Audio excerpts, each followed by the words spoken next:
તિલકવાડા તાલુકાના વોડા ગામની સીમ વિસ્તારમાં નજીવી બોલાચાલી બાબતે પત્નીએ પથ્થર મારીને પોતાના જ પતિને ઉતાર્યો મોતને ઘાટ। પોલીસ સૂત્રો પાસેથી પ્રાપ્ત થતી વિગત અનુસાર આ કામે મરણ જનાર 35 વર્ષીય પ્રવીણભાઈ રણસીભાઈ નાયક પોતાના પત્ની તોહદારનબેન રેખાબેન નાયક સાથે વોડા ગામેથી શાકભાજી લઈને તેમના રહેણાંક છાપરા તેડિયા શાહપુર તરફ ચાલતા જતા હોય ત્યારે હેરણ નદીના બાંઠામાં આવતા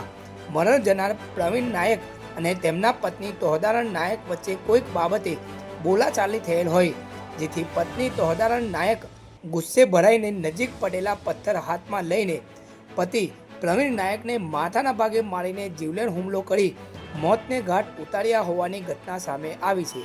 આ ઘટનાને લઈ મૃતકના પરિવારમાં શોકનો માહોલ છવાયો છે। ત્યારે ઘટનાની જાણ થતાં જ તિલકવાડા પોલીસ ઇન્સ્પેક્ટર